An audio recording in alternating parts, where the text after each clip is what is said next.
पिछले क्लास में हमारे द्वारा शैक्षिक उद्देश्यों के वर्गीकरण का जो 3 पक्ष है, ज्ञानात्मक पक्ष का विस्तृत अध्ययन किया गया था। आज की क्लास में शैक्षिक उद्देश्यों के दूसरे पक्ष भावनात्मक पक्ष का विस्तृत अध्ययन हम करेंगे। भावनात्मक पक्ष, इस पक्ष का वर्गीकरण B.S. Bloom, D.R. कैथवाल तथा B.B. मसीहा ने 1964 में किया था। इस पक्ष का संबंध रुचियों, अभिवृत्तियों तथा मूल्यों के विकास से होता है। रुचि किसी कार्य में लगे रहने की मनोवृत्ति होती है। अभिवृत्ति किसी वस्तु, परिस्थिति या व्यक्ति के प्रति सोच, व्यवहार प्रदर्शित करती है। शिक्षक इन सब का महत्व को जानते हैं, लेकिन इस पर बहुत कम ध्यान केंद्रित करते हैं। साथ ही इस क्षेत्र का मूल्यांकन करने में भी कठिनाई होती है शिक्षक के द्वारा, क्योंकि परिवर्तन हमेशा होते रहता है। कई बार छात्र बनावटी व्यवहार कर सकता है, जिससे उसका सही मूल्यांकन कर पाना कठिन होता है शिक्षक के द्वारा। भावनात्मक पक्ष संज्ञानात्मक पक्ष से अलग नहीं है। छात्र व्यक्ति अपनी भावना और अभिवृत्ति के विषय में तभी सोचता है जब वो संज्ञानात्मक क्षेत्र की विभिन्न श्रेणियों को प्राप्त कर लेता है। भावनात्मक क्षेत्र के मूल्यांकन हेतु हम निरीक्षण एवं आत्म मूल्यांकन प्रश्नावली विधि का प्रयोग करते हैं। ब्लूम ने इस पक्ष कहने का मतलब है भावनात्मक पक्ष को 6 वर्गों में बांटा है, जिनमें पहला आता है ग्रहण करना। इसका सीधा संबंध विद्यार्थी की किसी उद्दीपन के प्रति संवेदनशीलता से प्राप्त होता है। इसमें छात्र की उद्दीपन को ग्रहण करने की इच्छा को देखा जाता है, साथ ही उसके ध्यान को आकर्षित किया जाता है, उसे जागरूक बनाया जाता है। उसे इस प्रकार जागरूक बनाया जाता है कि वह कक्षा में शिक्षक की बातों को ध्यानपूर्वक सुने व उसे समझ सके। वास्तव में यह स्तर छात्र को अधिगम के लिए तैयार करता है। इसमें निम्न क्रियाएं आती हैं। पहला जो है क्रिया की जागरूकता। दूसरा, क्रिया प्राप्त करने की इच्छा। जब तक छात्र की अगर इच्छा न हो सीखने की, तब तक वह कुछ नहीं सीख सकता है। तीसरा है क्रिया का नियंत्रित संकल्पित ध्यान। अगर ध्यान नहीं है किसी भी प्रश्न को सीखने के लिए, तो हम नहीं सीख पाते हैं। ध्यान दिए हुए हम नहीं सीख पाते हैं। दूसरा आता है अनुक्रिया। इसके अंतर्गत इसमें विद्यार्थी प्रेरित होकर सक्रिय रूप से ध्यान लगाकर ग्रहण करते हैं। विद्यार्थी सुनने के साथ साथ उस पर अमल भी करता है। यह किसी वस्तु या विचार के प्रति रुचि को व्यक्त करता है, जिससे छात्र अनुक्रिया करता है। रुचि निम्न स्तर पर परिवर्तित होती है, जिसके अंतर्गत निम्न क्रियाएं आती हैं। पहला है अनुक्रिया की स्वीकृति, स्वास्थ्य नियमों की स्वीकृति। दूसरा है अनुक्रिया की इच्छा, अपनी इच्छा से प्रतिक्रिया। विद्यार्थी अपने तथा अन्य के स्वास्थ्य का ध्यान रखता है।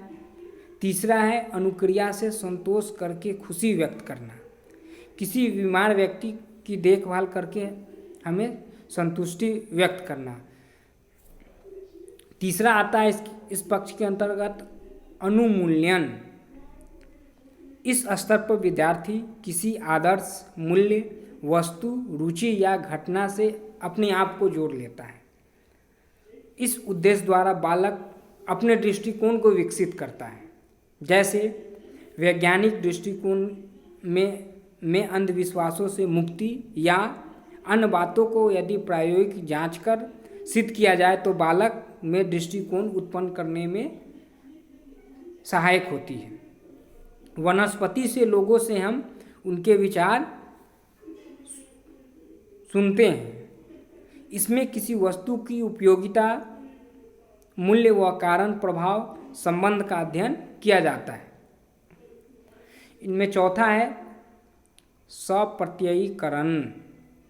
जहाँ एक से अधिक उपयुक्त मूल्य हो, उस समय बालक उन पर विचार करता है कि उनमें से कौन से मूल्य को वह धारण करे। यह संज्ञानात्मक के विश्लेषण के समान है। इसमें क्रियाएं विचार विमर्श करना, सैद्धांतिक पर विचार करना, तुल्य करना मतलब तुलना करना, अवधारणा आती हैं। इसके अंतर्गत पांचवा है व्यवस्था या संगठन। यह संश्लेषण के समान है। इसमें छात्र को एक से अधिक मूल्य मिलते हैं तो उन मूल्यों के क्रमानुसार व्यवस्थित करते हैं। वो अपने मूल्यों को क्रमानुसार व्यवस्थित करते हैं। इसमें मूल्यों के संगठन पर अधिक ध्यान देते हैं। छठा है चरित्रीकरण। इस स्तर पर शिक्षक छात्रों के विशेष मूल्यों या मूल्य समूहों के विशेषीकरण का ज्ञान सरलतापूर्वक कर सकता है। इस समय छात्र द्वारा संगठित विचार, मूल्य और दृष्टिकोणों का जो निर्माण होता है वे उसके भावी जीवन के दर्शन का आधार बन जाते हैं। इसमें साथियों द्वारा उच्च मूल्यांकन करना, सामान्य समूह विशेषीकरण कहने का मतलब हुआ मूल समूह आदि क्रियाएं आती हैं। तो बीएस ब्लूम के द्वारा भावनात्मक पक्ष को 6 भागों में बांटा गया, जिसका हम विस्तृत आपको इस वीडियो के माध्यम से जानकारी दे दी है। अब बीएस ब्लूम के द्वारा शैक्षिक उद्देश्यों का तीसरा पक्ष जो आता है मनोक्रियात्मक पक्ष। मनोक्रियात्मक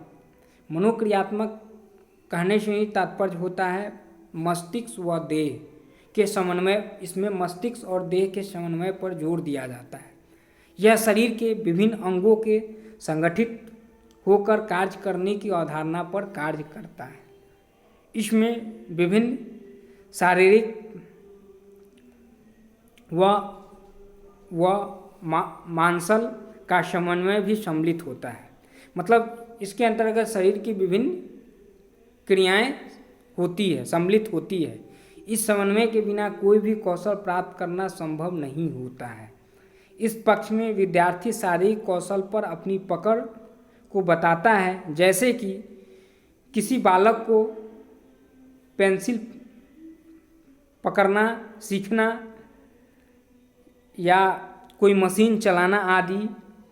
ये सभी कार्य करने या क्रियात्मक ये सभी कार्य करने ये सभी कार्य क्रियात्मक कौशल पर ही आधारित है। जैसे हम उच्च स्तर की ओर जाते हैं, हम जो ही उच्च स्तर के कक्षा में जाते हैं वैसे ही मस्तिष्क और शरीर की क्रियाओं का संगठन भी हमारा बढ़ता है तथा क्रिया स्वचालित होने लगती है। इसके अंतर्गत भी इसे भी 6 भागों में बांटा गया। पहला आता है उद्दीपक या अनुकरण। यह सबसे निम्न स्तर है। जब विद्यार्थी किसी क्रिया का निरीक्षण करता है तो वह आंतरिक बल के कारण मतलब अंदर से पड़ने वाले दबाव के कारण उस उद्दीपक के प्रति जानने वाली क्रिया का अनुकरण करना प्रारंभ करता है। अगर बालक के अंदर जिज्ञासा नहीं हो तो वह नहीं सीख पाता है। तो उद्दीपन जो है एक जिज्ञासा का काम करता है। इसके पश्चात कार्य करने में कुशलता उसे बार बार दोहराने से आती है। जो हम कार्य करते हैं उसको बार बार दोहराते हैं तो उसके बारे में अच्छी तरीके से जान जाते हैं। उसके अनुकरण करने की अवस्था कौशल विकसित करने की ओर बढ़ाया गया पहला कदम है वो। इसमें मुख्यतः अनुकरण व बाह्य पुनरावृत्ति दोनों क्रियाएं आती हैं। दूसरा आता है इसमें कार्य करना। इस स्तर में बालक विद्यार्थी उसे दिए गए निर्देशों का पालन करते हुए अपनी क्रिया में सुधार करने का प्रयास करता है। वह एक क्रिया की दूसरी क्रिया से तुलना करने लगता है। मतलब बालक जो है जो एक काम किए हो रहता है, एक काम को दूसरे काम से वो तुलना करने लगता है तथा उसमें से आवश्यक वह सही क्रिया का चयन करने की योग्यता अर्जित करता है। धीरे धीरे निरंतर अभ्यास के द्वारा वह सही क्रिया की ओर अग्रसर होता है। इसके लिए चेतना होना आवश्यक है। इसके अंतर्गत 3 क्रियाएं आती हैं। पहला, निर्देशों का पालन। दूसरा, सही क्रिया का चयन। तीसरा, क्रिया का स्थितीकरण निष्पादन। जो हम क्रियाएं कर रहे हैं उसका सही तरीके से हमें निष्पादन करना। इसमें तीसरा आता है चरण नियंत्रण। इस समय में निष्पादन उच्च स्तर पर पहुंचता है। किसी कार्य को शुद्धता से पुनः करने के योग्य बनाया जाता है। बालक का क्रिया पर पूर्ण नियंत्रण होता है। वह कार्य की गति में धीमापन तथा तीव्रता, कार्य की आवश्यकता के अनुरूप उसमें भिन्नता लाने के योग्य होते हैं। इस स्तर पर निष्पादन आत्मविश्वास तथा चेतना की जागृत अवस्था द्वारा होती है। इसके अंतर्गत मुख्य 2 क्रियाएं हैं। पहला, शुद्धता।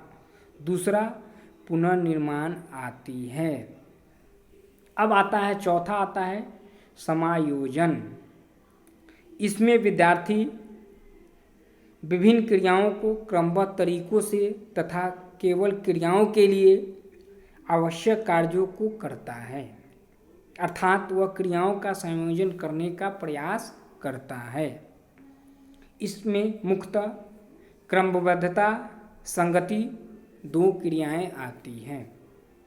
इस हेतु वह शारीरिक व मानसिक संयोजन करते हैं तथा शरीर के विभिन्न भागों का क्रिया में प्रयोग करता है। अब पांचवा आता है स्वाभाविकरण। यह इस पक्ष का सबसे उच्च स्तर है। यह किसी एक क्रिया या क्रियाओं की श्रृंखला को स्वाभाविक रूप से करने की योग्य बनाता है हमें। इस स्तर पर निष्पादन तथा कार्य की क्षमता में वृद्धि हो जाती है तथा कम शारीरिक ऊर्जा के व्यय से ही वह कार्य करना प्रारंभ करता है। इसमें बालक क्रिया जो कि कार्य है अपने आप करना प्रारंभ कर देता है, अर्थात वह अचेतन अवस्था में भी वह कार्य कर लेता है। इससे एक कार्य करने की शैली बन जाती है। इसके अंतर्गत छठा आता है आदत या कौशल निर्माण। इस उच्च स्तर पर आने पर बालक अपने आप स्वतः ऑटोमेटिक तथा अपनी इच्छा के अनुरूप कार्य को करता है। विद्यार्थी की स्वयं की शैली उसकी आदत बन जाती है।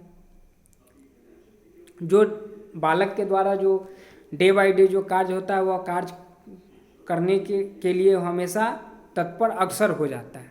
तो इस प्रकार बीएस ब्लूम द्वारा दिया गया शैक्षिक उद्योग के बारे में जो हम उनके द्वारा जो दिया गया शैक्षिक उद्देश्य था उसके बारे में हमें इस वीडियो के माध्यम से तीनों पक्ष के बारे में हमारे द्वारा ये विस्तृत अध्ययन आपको बताया गया। फिर अगले क्लास में नेक्स्ट प्रश्न पर चर्चाएं की जाएगी।